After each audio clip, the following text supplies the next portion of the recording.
Renato Freitas, que bom que você está aqui, ó. Salve, Mauro. Satisfação. Sempre um prazer enorme estar aqui com vocês. Salve, Vilma. Bom dia. É nóis, É Mauro. nóis. É nóis, é Renato e Vilma, Vilma e Renato. É o povo preto desse país, é isso aí. Para você ver, né, Mauro? Acabamos de iniciar nossos trabalhos e, novamente, coincidentemente, numa luta pela vida, é que nós somos caçados, né? Ou pelo menos que inicia um processo de cassação, porque da primeira vez lá na Câmara dos Vereadores foi por conta da cloroquina, da ivermectina, que eu chamei a bancada evangélica que prescrevia esse remédio de picareta e charlatões que não atentavam, não tinham compromisso algum com a vida do seu rebanho, porque essas pessoas confiam neles, mais inclusive do que na própria ciência, né? E eles não tinham nenhum pudor em prescrever remédios que não tinham efeito. E fui processado no comitê de ética pedindo a minha cassação. Então, era uma luta pela vida, porque a vacina e o conhecimento sobre o coronavírus representava a vida e a morte naquele momento. Logo depois, um ano depois, a manifestação na Igreja Nossa Senhora do Rosário dos Pretos, é, denunciando a morte de Moise Kabagambi, de Durval Teófilo, aqui em Curitiba, do Quintino Correia, 3 homens negros, 2 deles africanos, que foram assassinados, né, aqui no Brasil por motivações, sobretudo raciais, né? E também é uma luta pela vida, né? Tanto que as minhas palavras na igreja era viva a vida ao final, né? Porque a vida é tão desvalorizada nesse país de tradição escravocrata. E agora, por último, nesse terceiro momento, eu estava também refletindo sobre os dados publicados pelo GAECO, das mortes nos supostos confrontos com a polícia militar, que foram 483 mortes Foi um no ano discurso seu passado. semana passada na Assembleia Legislativa aí do Paraná? Isso mesmo, semana passada. Ah, 483 mortes, Mauro, pela Polícia Militar, 60% das vítimas pessoas negras, num estado que tem apenas 30% da população negra. Então, há uma super representação. É o dobro da população negra sendo executada aí pela Polícia Militar, e uma Polícia Militar extremamente violenta. Em 2019, para você ter ideia, Mauro, a Polícia Militar ela mais se suicidou do que foi assassinada. Para você ver como não há confrontos. Há um problema interno que precisa ser resolvido. Teve mais suicídios do que policiais assassinados. Em 2020, a Polícia Militar do Paraná foi a que mais se suicidou no Brasil. Entrou no ranking, a número 1, aqui tem mais problemas. E ano passado, por exemplo, teve um policial que matou 8 pessoas, matou a esposa, matou os 3 filhos, matou o irmão, matou 2 ou 3 pessoas estranhas, matou 8 pessoas. Teve outro policial também no final de setembro, agora do ano passado, feminicídio, a moça terminou o relacionamento com ele ali perto do centro da cidade, ele a fez de refém e depois a executou. O outro policial também ano passado que discutiu com o seu colega de farda dentro da viatura, mal, e deu um tiro na cabeça do rapaz e matou o outro policial. Então, é uma polícia que ela vem dando diversos sinais de que ela padece, de que ela precisa de uma mudança estrutural, de um olhar de cuidado. Entretanto, os governantes só olham para a polícia como se ela fosse um cachorro, que enquanto ela estiver disposta a morder e amedrontar para assegurar a propriedade, ela serve.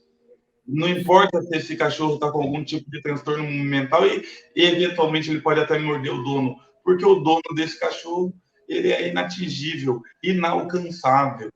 Eventualmente o policial pode ofender seu superior hierárquico ou a própria população, mas a elite, a burguesia branca neocolonial, essa daí, infelizmente, vive esse no... dado que você traz é estarrecedor, Renato, porque é o seguinte: no Paraná, apenas 30% da população é preta.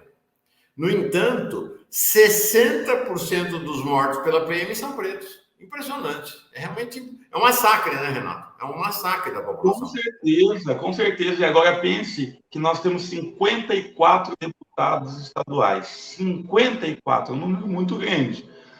10% de 54, daí é 5 e 4. Nós não temos 10% de parlamentares negros. Nós temos 3, eu e outros 2. Os outros 2 são, inclusive, provindos aí das fileiras da Polícia Militar. Então, não tem a discussão racial, não se identificam, porque a farda, infelizmente, fala mais alto do que a cor, né? Tem até um ditado nas periferias, pelo menos aqui do Paraná, né? Tem um ditado que policial não tem cor, tem farda.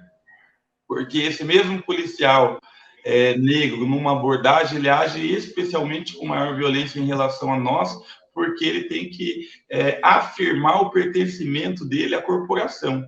E quando ele é confrontado com uma realidade como essa, que o divide, ele precisa tomar essa decisão. E, normalmente, essa decisão é de pertencimento à corporação e de maior violência em relação à própria pessoa negra que ele aborda. Então, é totalmente destituído, né, da negritude, né, da consciência de pertencimento racial. Né? Agora, Renato, antes de passar a palavra para a Vilma, explica para nós que história é essa do secretário. Por que o secretário de Segurança do Paraná está pedindo sua cassação? O que aconteceu nesse seu discurso aí? Olha, nesse meu discurso, além de eu apresentar os dados da Polícia Militar obtidos aí a partir do GAECO, eu também trouxe um caso que, para mim, ele exemplifica a Polícia Militar e a sociedade, né? Sobretudo a sociedade, nesse caso, na verdade. É um caso emblemático, que é o massacre do Alto da Glória, né? Chamado de perseguição do Alto da Glória, mas foi um massacre do Alto da Glória que a Polícia Militar executou 5 jovens, 5, 2 deles menores de idade. E a polícia alegou que foi confronto, como sempre, e ficou por isso. Mas dias depois, uma clínica na rua Nicolau Meder, aqui em Curitiba, que tinha câmeras, mostrou para a própria polícia, nesse caso para o GAECO, as filmagens. E apareceram ali todos os jovens sendo abordados, rendidos e algemados. E foram colocados dentro das viaturas. Então, até então, não houve confronto, não houve nenhuma violência, não houve resistência por parte deles, uma prisão normal. Os policiais levaram esses jovens para um terreno baldio no bairro Atuba, onde eu morava até recentemente, perto da BR-116, indo para São Paulo. Esses policiais que disseram que era resistência, que era troca de tiros, se viram nus frente à verdade, porque na BR, algumas câmeras, né, da concessionária de pedágio registraram eles levando esses rapazes pela BR até um terrenão baldio, escuro. E nesse terreno baldio, uma das viaturas tinha GPS, mano. Tanto que eu peço no meu projeto de lei para que haja câmera corporal, GPS e exame toxicológico aleatório e periódico para fazer tratamento de quem está passando por algum problema de dependência química, porque o problema dele se reflete sobretudo em nós. Então, é do nosso interesse que o policial militar tenha saúde mental, né? E ficou comprovado que foi uma execução. Ou seja, tem provas fartas de que foi uma execução. 6 minutos no terreno e todos os meninos foram executados e levados mortos, baleados para o hospital. Já mortos, todos eles deram entrada mortos. E daí saiu as câmeras, a imagem das câmeras, o GPS, esses dados, e foi um furor. A sociedade, olha que absurdo, que absurdo. Entretanto, a campanha midiática dessa rede massa, do governador Ratinho, desses programas do meio-dia policiais, eles fizeram uma campanha tão grande, tão forte, em favor dos policiais, dizendo que bandido bom é bandido morto, que é isso mesmo, que não pode punir policiais porque eles estão atuando, e atuar às vezes é também matar, executar covardemente, é limpar a cidade. Conseguiram vender esse discurso numa cidade que tem uma propensão fascista e que é absolutamente racista, como é Curitiba. E quando eles foram ao tribunal do júri, infelizmente, ao arrepio da lei, contra todas as provas nos autos do processo, eles foram absolvidos. Não acredito, eu não sabia disso. Foram absolvidos. Que esses policiais foram absolvidos? Eu não sabia. O corpo do júri é soberano e não precisa decidir conforme a técnica da lei, a técnica jurídica. Ele pode decidir conforme a sua convicção íntima. E por 4-3, a convicção íntima desses jurados foi de que bandido bom é bandido morto. Anos depois, Curitiba elegeria Bolsonaro aqui com mais de 70% dos votos. Ou seja, ela só demonstrou aquilo que ela era. E, Mauro, o pior é que a associação dos policiais militares, já que eles não podem sindicalizar, a associação de amigos da Polícia Militar, os familiares e os próprios acusados foram todos fardados, muitos deles armados para dentro do júri. É claro que isso é um exercício de intimidação. Intimidou ali aquele júri. Eu não sei se os 4 que votaram pela absolvição deles é porque acharam que era bandido bom, é bandido morto, ou porque poderia ser o próximo morto dessa história de muitos mortos. E daí a cereja do bolo. Absolvido, comemoraram, reportagem, todo mundo, aquele clima de felicidade na cidade. Olha que absurdo. Se não bastasse, pelo fato de eles terem tido uma campanha muito forte de absolvição e ter convencido um setor grande da população, começou a dar ibope defender eles nas redes sociais ou em qualquer outro lugar. E por isso a Assembleia Legislativa do Paraná chamou-os todos e condecorou, deu uma homenagem a esses policiais na Assembleia Legislativa. E eu falei tudo isso na minha fala. E ela incomodou o poder. Então, o Ratinho Júnior, em primeiro lugar, permitiu que o secretário de Segurança Pública, o coronel Hudson, aquele mesmo da prevaricação. Essa é a foto do julgamento que você se referiu. Esses são os réus.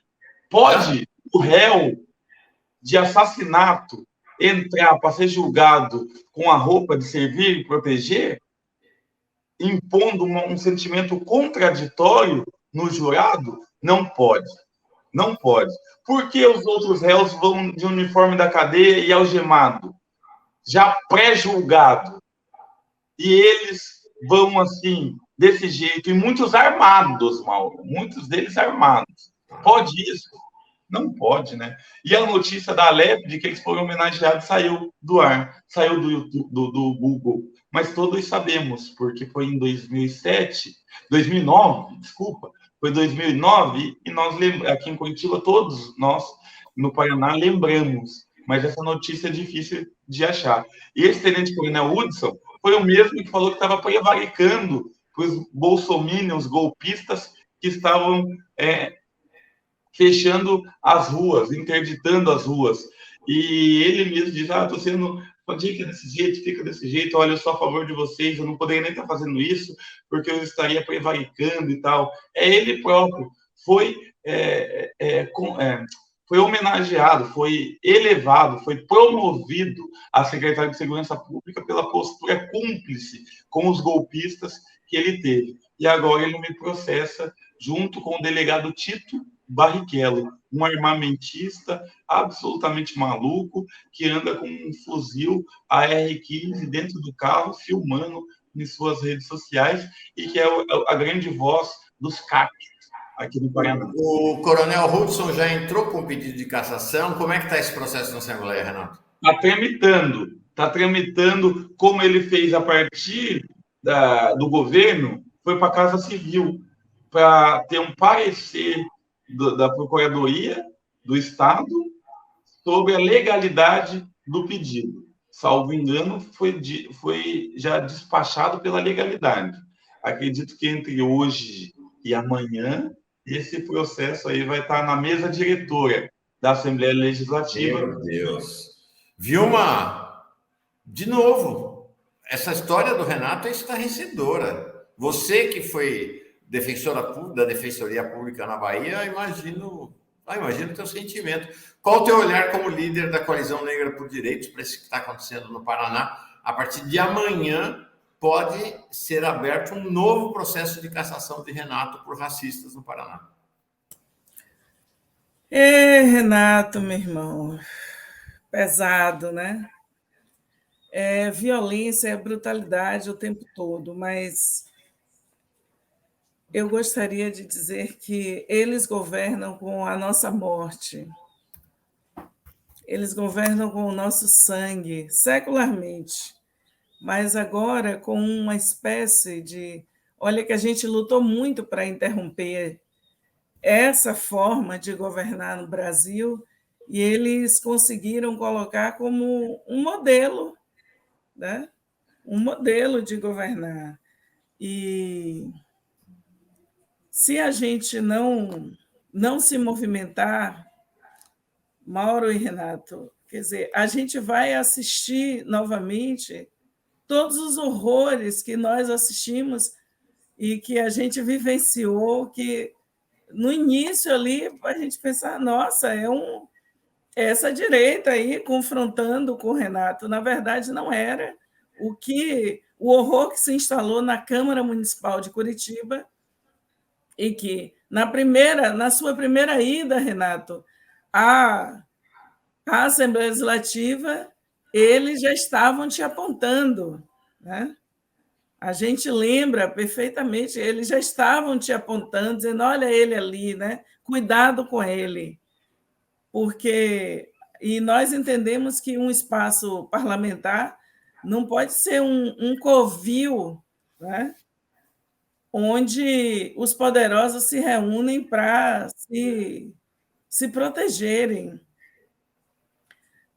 E eu falo isso porque tem casos aqui no interior da Bahia onde, né, e vai toda a nossa solidariedade aí à vereadora de Muritiba, que ela sozinha enfrentando uma Câmara Municipal inteira e é um processo de cassação. Esse é um modus. Aí na Bahia, Vilma? Também? Aí na Bahia? Aqui na Bahia. Ela denunciou irregularidades e na cidade de Muritiba, no Recôncavo Baiano, e agora essa vereadora está sendo esmagada. Eu vou olhar daqui a pouco aqui o nome, porque o Fórum Marielles, em todos os lugares, a gente está discutindo. Mas eu queria voltar. Olha, Renata, enquanto você estava falando, a gente vai se arrepiando, porque a gente está falando de métodos escravagistas de uma sociedade que não admite, né, a nossa atitude altiva. Né? A gente só venceu a escravidão nesse país sendo altivos, e o que a sua presença garante isso, né? Negros altivos no espaço do parlamento. Sim. E eles sabiam que não seria, né? Você não iria para a Assembleia Legislativa do Paraná para ficar em silêncio diante dos horrores, né? E que eles, né? O poder decidiu, né, destacar o Paraná como este lugar de que tudo é possível contra os negros, contra os empobrecidos, contra a população periférica, né? Então, e quando você vai contando sobre o massacre do Alto da Glória e a gente pensa que esse modus continua, o seu projeto de lei de colocar a câmara corporal, o GPS e o exame toxicológico é fundamental.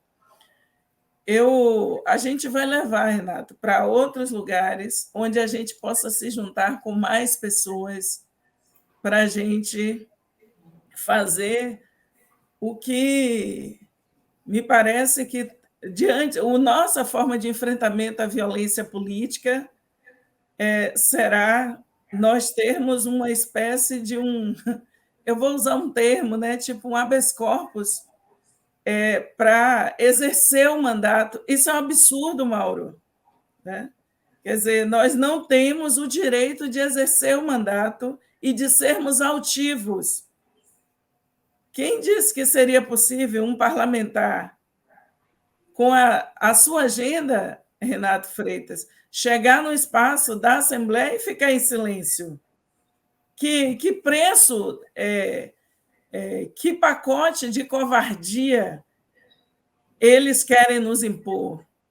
Nós da Coalizão Negra por Direitos, nós enfrentamos o pacote de crimes do Sérgio Moro no Congresso Nacional, você sabe disso, 2019, o cara com todo o poder, toda a chancela, e ele fez um pacote com excludente de ilicitude, dizendo que a polícia podia sim, porque excludente de ilicitude é isso, poder matar e depois não responder por essas mortes. A outra forma de traduzir o massacre do Alto da Glória é essa, de excludente de ilicitude, de não admitir, e imagine, num júri, num espaço, tanto do júri quanto do parlamento, o nível de intimidação. E eu fico pensando, assim como nossos companheiros do Prerrogativas corajosamente te defenderam, né, naquele processo, o que nós precisamos fazer é retomar os diálogos, Renato. Retomar os diálogos e estabelecer o processo, inclusive se antecipar ao horror que eles querem estabelecer contra você, que é contra todas nós, na Assembleia Legislativa do Paraná, porque há uma licenciosidade hoje, a partir do Paraná, de que é possível fazer essas violências contra a maioria da nossa população. E de que, em nome da grana, do poder, né, e do controle da mídia corporativa, eles podem fazer isso. A gente discorda. Nós fomos, no dia 8, em pleno 8 de março, a gente da rua, não sei se vocês tiveram como acompanhar, mas da rua, a gente, junto com o Instituto de Defesa da População Negra, a gente fez a retransmissão da sessão do STF votando perfilamento racial. E o horror que significa o encontro de um homem negro com um destacamento da polícia. E que, pela primeira vez, os policiais em Bauru tiveram a coragem de escrever, né, na nota de prisão, de que só parou e prendeu aquele homem porque ele era negro. Então, nós estamos, Renato, no meio da batalha. E nós não vamos recuar. Conter a matança de jovens e homens negros no país, esse é um dos poucos prêmios que a gente quer ganhar no mundo, né? E a sua voz, ela ecoa para conter o desespero de nosso povo, tanto em Curitiba, nas cidades da região metropolitana e no interior profundo do Paraná, onde é desesperador para muitas famílias negras criar um jovem negro, ter uma criança negra. Eu alonguei um pouco, Mauro, mas... Não, legal, importante.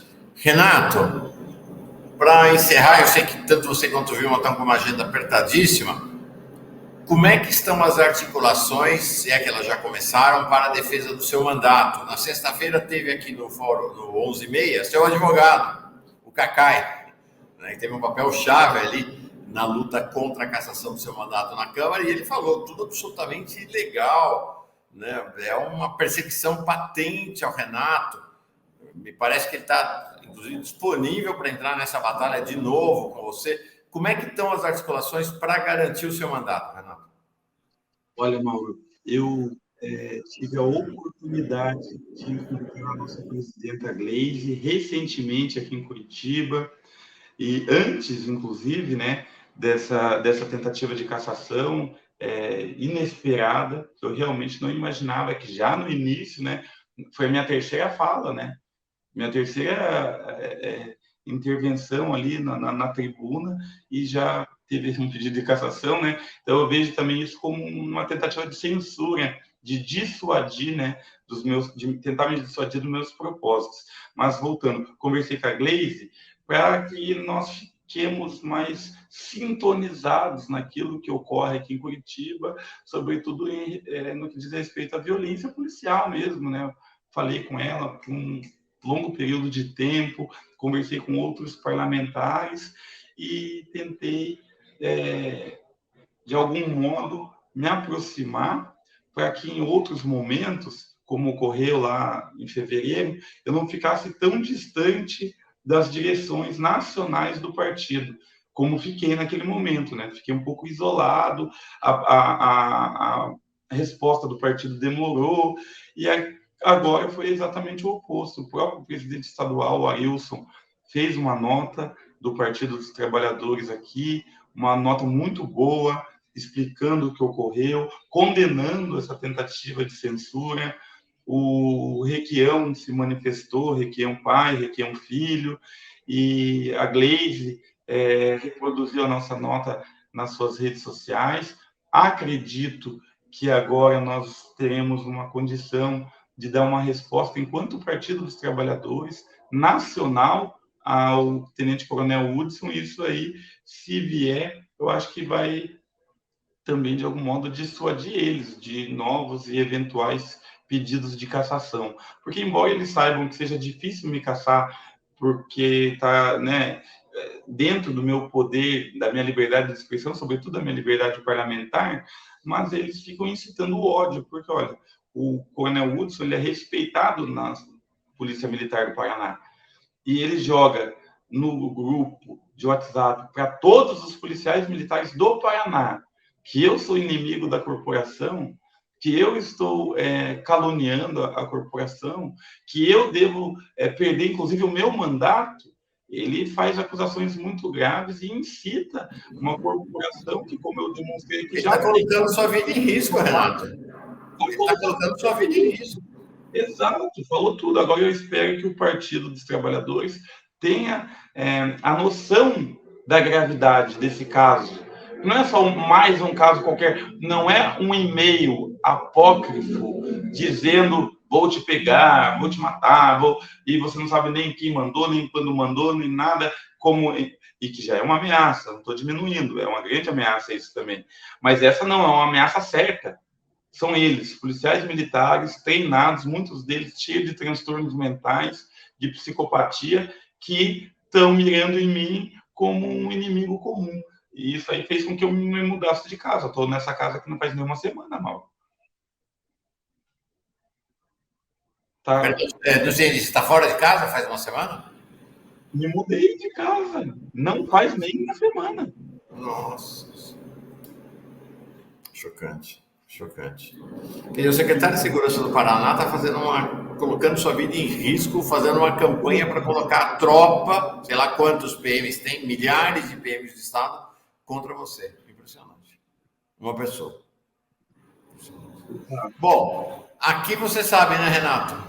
É tua casa, né, Vilma? E nós estamos aqui, Coalizão Negra por Direitos, também na linha de frente da sua defesa. Acho bem importante essa mudança, né? O PT chegando junto para atuar mais firmemente na sua proteção. Aquela luta aí na Câmara foi uma luta muito solitária.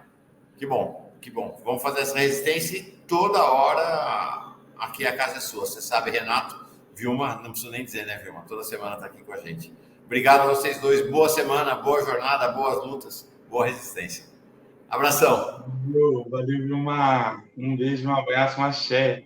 Axé. Um axé, meu irmão. Força, e que o Ministério Público também chame o secretário de Estado à responsabilidade.